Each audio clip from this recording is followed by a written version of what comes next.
அந்த கண்ணுக்கு தெரியாத கையும் என் ரசிகர்கள் ஒருத்தரும் தீப்பந்தமா எரிஞ்சிட்டு இருக்கிற வரைக்கும் நான் போயிட்டே இருப்பேன். ஆக்டர் தனுஷ்க்கு என்னதான் ஆச்சு அப்படிங்கிற மாதிரி தான் எல்லா ஆடியோ லான்ச்லயும் ஒரே புலம்பல்களா பண்ணி தள்ளுறாரு. அப்படிதான் ரீசெண்டா குபேரா படத்தோட ஆடியோ லான்ச்ல அவர் என்ன சொன்னாருன்னா, நானும் பார்த்துட்டே இருக்கேன், என் படம் ரிலீஸ் ஆகிறதுக்கு 1.5 மாசத்துக்கு முன்னாடி ஏதாவது ஒரு நெகட்டிவ் நியூஸ் கிரியேட் பண்ணி விட்டுறீங்க, என்ன வேணா நெகட்டிவ் நியூஸ் கிரியேட் பண்ணுங்க, ஆனா என்னோட ரசிகர்கள் தீப்பந்தமா ஒவ்வொருத்தரும் எரிஞ்சிட்டு இருக்கும் போது நான் பாட்டுக்கு போய்கிட்டே இருப்பேன் அப்படிங்கிற மாதிரி ஆக்ரோஷமா பேசியிருந்தாரு.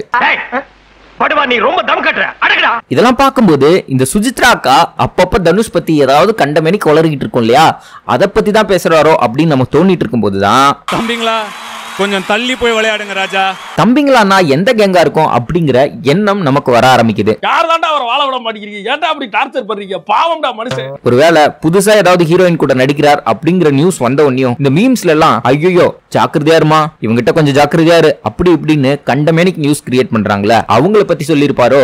ஒருவேளை இருக்குமோ இருக்குமோ ஒருவேளை இருக்குமோ. சமீபத்துல எந்த செலிபிரிட்டிக்கு டிவோர்ஸ் ஆனாலும் தனுஷ் தான் காரணம் அப்படின்னு கிளப்பி விடுறாங்களே, அந்த கேங்க சொல்லிருப்பாரோ. தனுஷ் ஆடியோ லான்ச்ல இப்படி பேசுறது புதுசு ஒண்ணும் இல்ல. போன ஆடியோ லான்ச்ல, அதாவது ராயன் படத்தோட ஆடியோ லான்ச்லயும் ஒரு சம்பந்தம் இல்லாத விஷயத்த சொல்லிருப்பாரு. எங்க நாளா போயஸ் கார்டன்ல வீடு வாங்க கூடாதா, தெருவுல இருந்தா தெருவுலயே தான் இருக்கணுமா?